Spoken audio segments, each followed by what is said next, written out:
Hello and welcome to Frontrunner Motorsport, and today we are looking at the final race of Season 3 of Formula E, the second race of 2017 at Montreal, and it has come down to the wire with Lucas di Grassi and Sebastian Buemi both in the title fight. Sebastian Buemi dropped out of the championship lead for the first time after the first race at Montreal after he was disqualified. So Lucas di Grassi, for the first time in 2017, is leading the championship with one race to go. It's all very exciting, so with that, make sure you subscribe and check out the other Let's Watch Formula E videos, and let's jump into this final race of 2016-2017 Formula E. They're on, and we go green in Montreal, and it's a good start from Jean-Eric Vergne. Rosenqvist has got away well. Vergne's going to try and go side by side with Sam Bird on the run down towards turn one. Di Grassi's looking towards the inside of Nick Heidfeld. Big lock up from Tom Dillman. Is everybody going to get safely through a spin? Round, round, round goes the Techeetah car. Everybody takes evasive action. It's Stefan Sarazan who's been rotated at the first corner, but the lead has been held by Felix Rosenqvist. One of the Jaguars getting caught up in the end there as well, and Lucas di Grassi is ahead of Tom Dillman. Daniel Abt has got a poor start. Sebastian Buemi looks unscathed on this first lap. I was concerned when I saw the Abt car getting hit there, but it looks like it was Daniel Abt and not Lucas di Grassi. Lucas di Grassi is ready to attack right now. He's looking at Tom Dillman. Yep, they come out through the right-hander, and problems for Buemi. Buemi's got damaged on the rear of his car. The side pod is wiggling, and he's trying to wiggle it off, I think, or see if he's got any damage to the rear, and he's getting overtaken here. Up the inside goes Loic Duval. Is that suspension broken on Buemi? Is this going to be the end of his championship challenge? It's the tyre guard at the back that's broken. He's trying to get rid of it because if it's flapping, they might get pulled into the pits to have it removed. Oh, that's going to be an interesting one for Sebastian Buemi. When things aren't going for you, they're not going for you at all. Rosenqvist it is who leads the way. Second is Jean-Eric Vergne. Third is Sam Bird. Fourth is Nick Heidfeld. Fifth is Tom Dillman. Di Grassi is down to sixth position, but that is flapping around. Yeah, he's obviously been hit as it concertinaed up into one of the corners. Probably turn 5, he got hit. And he's been given a black flag with an orange disc, which means you need to sort out the damage on your car. Here they come down towards turn one again. Jean-Eric Vergne with a big lockup. Rosenqvist missed the corner too. Rosenqvist under pressure now from Vergne as they come through turn one. There was action further back as well. Lucas di Grassi getting involved side by side down towards turn two. That was getting a little bit tasty further back, and di Grassi has been passed by Jose Maria Lopez. So di Grassi drops down to 7th position now. Jerome D'Ambrosio swerving around trying to attack Daniel Abt on the run into the left-hander of 3. That's going to be a brave one from D'Ambrosio round the outside. What a move from the Belgian. Well, that was a hectic start. I don't even really know where to begin with this one. Stefan Sarazan was spun round, and I think he actually got in the way of Daniel Abt. I think Lucas di Grassi was very lucky not to get caught up in that. Sebastian Buemi looks like he has some damage, and he's been called into the pits, which is basically championship over, because the way it stands, because he lost the lead to di Grassi in the first race, he basically needs to win, and di Grassi only needs to try and keep Buemi behind him or stick close to him if he does get past. So to have to come into the pits to replace some damage, that's basically championship over on the first lap for Buemi, which is a bit of a shame. Lucas di Grassi is dropping places. I'm guessing he's taking it easy and trying not to get taken out of the race. But Tom Dillman's got past him, and so has Jose Maria Lopez. He has Daniel Abt behind him, but he has the Dragons fighting in there as well. So it doesn't look like it's going to be an easy one for di Grassi, although with Buemi at the picture, I guess it basically means he's champion already anyway. Leading the race is Felix Rosenqvist, but he has a very fast Jean-Eric Vergne behind him. As he goes with Jerome D'Ambrosio, and he's back past, coming into the bus stop chicane. What frantic first couple of laps this has been. Absolutely nuts. Into the pits comes Buemi, into the pits comes Sebastian Buemi, and that effectively ends, if not officially, surely his championship chance. And he is furious. That's it. The title hunt is over for Buemi. I mean, he can't have been surprised at that point with the damage on the car, but I'm sure it makes it no less painful at this point. Now, the thing is, though, it looked like it had come away, so what are they going to do in the pits, or is he just going to... They're going to replace the rear wing. The rear wing of the car has got to be replaced. I think those wheel pods have got to be in position. Look, they brought him in, they've sent him straight back out. I don't think they realised it had come away. Brought him in, and then they've gone, oh, well, it's not there, you can go again. Oh, Sebastian Buemi. I don't understand that. Surely they knew it wasn't there. You could see it clearly on the camera. and they must have more views than us. That doesn't make any sense at all. They literally just brought him in, he stopped, and he went off again. I mean, does the black and orange flag mean you have to come in even if the damage is gone? Very, very strange, and it's cost Buemi the championship. Or any real chance of the championship. Renault would still win that. They need a big old haul of points to app. They need 34 points to overhaul them, and at the moment they're running in 7th and 8th places, which only gives them 10 points, so they're a long, long way short of overhauling Renault at the moment. Fan boost voting is now closed. We'll see who the 3 top vote getters are who will get that extra burst of power in their second car in this race. It has to be used under certain circumstances and can be used only once. Lucas di Grassi, teammate Daniel Abt, and Sebastian Buemi. I think those 3 guys, can be said, have dominated the fan boost voting during the course of the year. Yeah, Lucas di Grassi has won the most fan boosts of anyone over the course of the season, so we'll have to see where they decide to use them. Now, this is the question now for Abt. How do they deal with this? Do they just settle where they are, they'll win the Drivers' Championship, or do they think, well, the Renaults are nowhere, 19th and 20th. If we can get up to 2nd and 3rd, 1st and 2nd, obviously it's a long shot, but we could win the team's title. There's a move on Adam Carroll. He's just been overtaken by Antonio Felix da Costa, and I believe it was an Andretti that hit the back of Sebastian Buemi in turn 2, possibly. The race has calmed down a little bit now, and we are still seeing the odd overtake, mostly in the midfield. We've seen the Jaguars going backwards, the Andretti's moving forwards. It's still Rosenqvist leading out front from Verne and his teammate Heidfeld. Both Virgins are in the top 6. Tom Dillman's doing a great job in 5th. Abt Cooper's kind of stuck in 7th. Not Abt Cooper's. Abt Audis are stuck in 7th and 8th and haven't really made any progress. I don't know if they're just playing it safe now, trying to get to the end of the race. It's not enough to win the team's championship. The Edam's Renaults are currently 19th and 20th, and there's a gap to the rest of the field. It's going to be difficult for them to get into the points, but I do think their teams, the points they have in the team championship will be enough to win it. But we still have a long way to go in this race, and there could be plenty more to happen yet. We still haven't switched to the second cars, which should happen in about 10 laps or so. To start lap 13 of 37, pit stops are going to be around lap 18 or 19, and look how much defensive Heidfeld's having to go. Bird looks to the inside, not quite close enough. Lopez in the other DS Virgin car, and he's gone in too deep, and Lopez gets the undercut. Lopez cuts back underneath Tom Dillman. He moves up a place, up into 5th position. We're on board with Sam Bird in 4th, chasing down the Mahindra of Nick Heidfeld for 3rd place and the final spot on the podium. Heidfeld goes defensive. Yeah, and Sam, he's waiting until Sam Bird looks to the right, so Sam's going to have to dummy him. He's going to have to make him go one way and then dive the other. But the move that Lopez just pulled was overtaking 101, just textbook overtaking maneuver. Fabulous. Tom Dillman is next going to be in line in front of Lucas di Grassi, but now Nick Heidfeld will look in his mirrors and see a swarm of DS Virgin cars behind him, covers the inside line. Bird tries to go late around the outside. Is he going to get it stopped? Yes, what a move from Sam Bird around the outside in turn 6, and that moves him up into the top 3. DS Virgin team's going to be pranging Sam, steering at every race now if he goes like this. Look at the car. Fantastic. Fantastic. Didn't squeeze him, just kind of let him know what his intentions were. Now he said, starting to lose regen. That's because as the battery heats up. Lap 13, and we've had a great battle for 3rd, 4th, 5th, and 6th. I think Tom Dillman's going to fall away a little bit now, but he's done well to be up there, and he's doing well to stay in 6th. Heidfeld versus Bird was a great fight as well. Rosenqvist and Verne have been close at the front. It's been a very entertaining race. It does feel like the last race of a season, and it has been very fun to watch.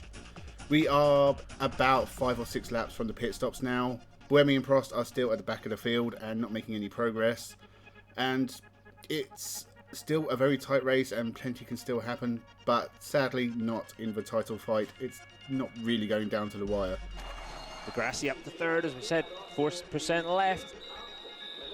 Well, it looked like Rosenqvist wanted to leave, but the team held him up. keep an eye out on the ticking clocks, the 57 seconds, as we say, the minimum pit stop time. L1, so we'll see what in this lap. they do when they come out. In this lap, says Lucas de Grassi, Rosenqvist comes out 57.6. So he probably, as a driver, I imagine you want to go as soon as you can. I'm going to go at 57.0. Yeah, exactly. 57.4 for Sam Bird, so a good pit stop from him as well. Split strategies on the pit stops then. We have Rosenqvist coming in but Verne staying out, so we'll see how that plays out for the lead of the race. De Grassi continued on as well for another lap, and we have Sebastian Buemi coming into the pits as well. He is starting to catch the back markers now, so he's still a long way off the front runners, and I don't think he's going to be fighting De Grassi anytime soon, but there may be slim hopes of getting close to the points just to see out the year. I don't really think they'll care because Sebastian Buemi is well down in 18th place. So with pit stops complete, you just saw Felix Rosenqvist go out the bottom of your screen. Here comes Jean-Eric Verne. Some tire squeal there.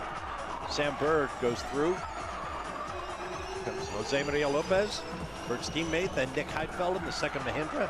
Seems to be back on the pace in his second car. Mauro Engel, Tom Dillman, Jerome D'Ambrosio, Lucas de Grassi, and Daniel Abt.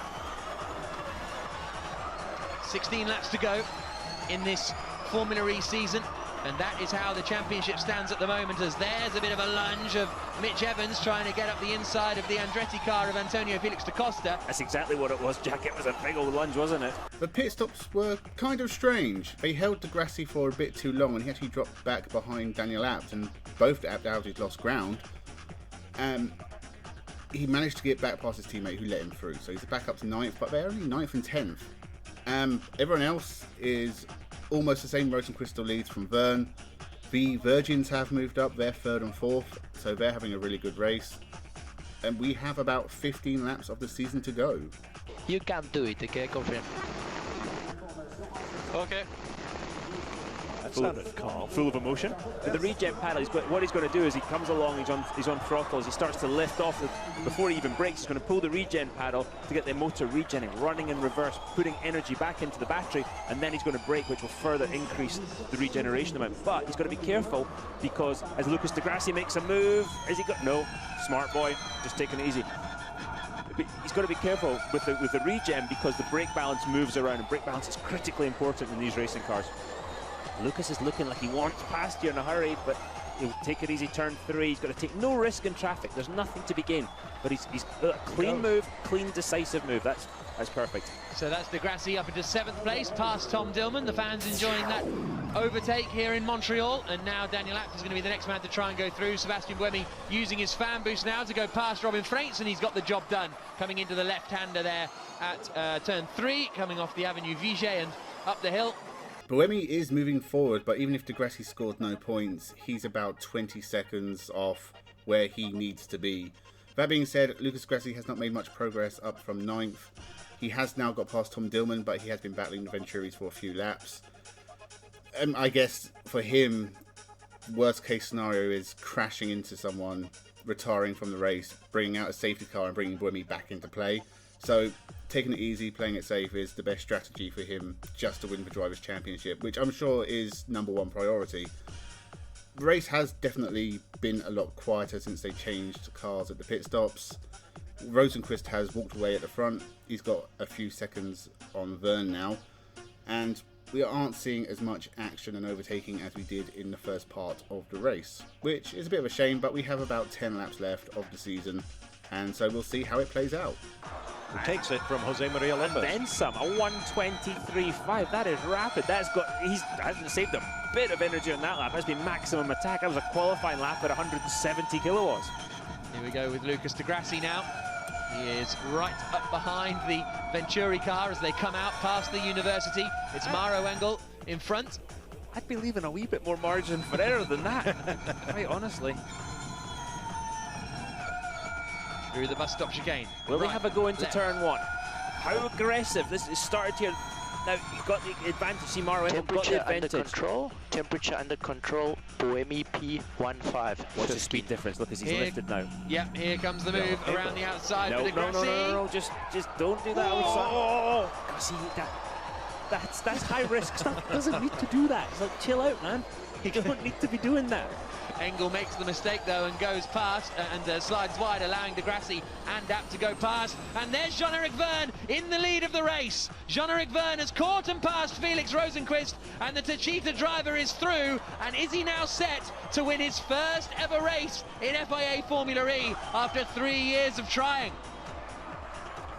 Lap 29 of 37, he caught him quickly, we knew he was coming, and now he's made the move stick. He caught him in a massive hurry, and he's pulled 7/10 already. Is Felix Rosenqvist in trouble with temperatures or something? Because here comes Jean-Eric Verne, who's now turned into the master of going quickly while saving energy. Yeah, it's really, really impressive stuff, this pace from Verne, because he didn't have this pace and energy advantage in the, well, I suppose he did in the first car, didn't he? Because he was able to stick with Rosenqvist. Yeah, well, absolutely. Apparently, Rosenqvist didn't have that big of a gap to Verne because Jean-Eric Verne has just driven straight past him. So I was definitely wrong about that one. And Lucas Di Grassi has made another move on Mara Engel. Looked a bit of a dodgy one, but he managed to pull it off. So they're making progress, I guess. Here we go on board with Lucas Di Grassi. It all started off quite frantic, but it sort of settled down a little bit just as I say it. There's the action kicking off down at turn 1. That's Mitch Evans, Loic Duval up behind Maro Engel. So Engel's in 11th place, 12th for Duval, 13th for Mitch Evans. We're on board with Mitch Evans in that 13th spot. So no points up for grabs here. Just a little bit of pride. Being on board with Evans. Tom Dillman, P10, is in the last points-paying position as we speak. And he's not far up the road, so if he can get past, make some moves here, that he could get a point, a crucial point. It's very close in the midfield in the points championship. I tell you what, Stefan Sarazan's done a great job to be up in 9th place, having been facing backwards at turn 1. That's really exceptional from the Frenchman. We're back on board with Mitch Evans as we now climb up the hill. Loic Duval attached to the rear of Maro Engel as we come up. Final laps, and Lucas Di Grassi is basically guaranteed to be champion whatever happens now. Some great action in the midfield. The fight for 11th has been very, very tight from what I've seen over the last lap or so, and they still have a chance of points if something happens to people up in front. Not much else is going on. Sam Bird lets Jose Maria Lopez through, who is absolutely flying at the moment. Stefan Sarazan has climbed back up to 9th after being spun at the start. And Sebastian Buemi is still down in 14th. His teammate Nico Prost is the only retirement. So it's been a very clean race, at least. A later turning. Oh, we've got a crash. Loic Duval. Duval again. Off in the wall. That's at turn 3. So has he Well, that's a bad spot too. It doesn't look like he's gone in that heavily. Did he crunch? It looks like the right front might be crunched up, Jack, and the front wheels are pointing at odd angles. But now I'm getting the safety car fear with 2 laps to go, and that may be how this racing series ends. Here's Duval. Robin Freins goes for it up the inside. Duval, was there contact? Yes, light contact. But they were weaving around and. Well, not the way that Loic Duval wanted to end his weekend for Dragon. Or his season, but it's just been one of those years for them. Yeah, it really has. As we have 2 laps to go now. So ends Loic Duval's miserable Formula E season. It has been an awful year for Dragon. But at this final race, they do at least have Jerome D'Ambrosio currently in the points. Duval's in the barriers. I don't know if he'll get a safety car or they'll just double yellow flag that area of the track. But either way, I think we're pretty much at an end now. I think Verne is clear enough to take the win. Di Grassi's going to take the championship, and Edams are going to take the team's championship. But with a lap and a bit left, let's see if anything else changes. Looking very, very nervy. Yeah, looks like it. Now, is Rosenqvist suddenly speeding up? He took half a second out of Verne on that last lap. I mean, it's not going to be enough because we've only got half of the lap to go, but I think Verne is just making sure that he's going to be able to hang on. Meanwhile, Lucas Di Grassi is in 6th place, and that's going to be enough for him to win the championship. Here he is climbing the hill now and then dropping down through the right-hander. He's got Daniel Abt right behind him. I think just as a little note to say, you know, I'm here, Lucas, but there is the Brazilian. His rival all season, Sebastian Buemi, P12, no points. But here comes Jean-Eric Verne into the bus stop chicane for the final time. The Frenchman joined the Formula E series in its third race. He took pole position in its first race in 2014, but it's taken him till now to take victory in Formula E, and he wins in Montreal. Wonderful performance from Verne and the Titita team. But the man now to look for is Lucas Di Grassi, who now appears to be behind Daniel Abt on the road, but he's coming down through the chicane now is the Brazilian. He exits the bus stop chicane. In season 1 he was third, in season 2 he was second, and in season 3 Lucas Di Grassi is the Formula E champion. You are 2017 Formula E Drivers Champion. Well done. Brilliant, brilliant. And that is all for the third season of Formula E, and Lucas Di Grassi is your champion, the third different champion in 3 years. Jean-Eric Verne has taken his and Titita's first Formula E win, which may not be the last. But what about Sebastian Buemi? Well, it has to be said this was not a championship Lucas Di Grassi won, but a championship Sebastian Buemi lost. It wasn't just New York, although missing the 2 races at New York did not help, but he had a woeful weekend in Montreal. He scored no points this entire weekend except for maybe fastest laps and pole positions. In fact, the only points he scored races at were the races he won. He won 6 races. They were the only races he finished inside for points. You need more consistency than just race wins, as it turns out. He has been a fantastic driver all year, really deserved more, but it was quite a big gap by the end, and it's really just the last 4 races of the year where Lucas Di Grassi clawed it back.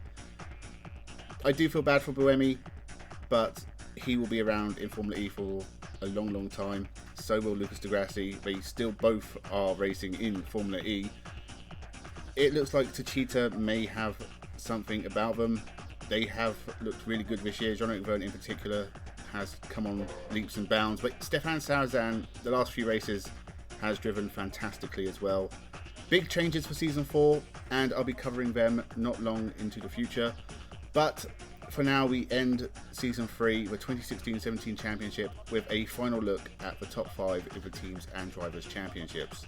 Renault Edams win the teams championship for the 3rd year in a row, but Abt Audi did close the gap. Mahindra did an amazing job to finish 3rd, with Virgin 4th and Titita on their first try in 5th. Lucas Di Grassi wins the championship at the final race meeting of the year, with Sebastian Buemi dropping to 2nd, Felix Rosenqvist in 3rd, Sam Bird just behind him in 4th, and even Jean-Eric Verne got in real close in 5th. So that is it for the Montreal E-Prix of 2017. Both races are pretty good. They have their quiet moments. They're not the best Formula E races ever, but they're both worth checking out if you can find them. The 3rd season of Formula E has been a lot of fun to cover as well, and I can't wait to get stuck into season 4, and I'll continue covering 2024 at the same time.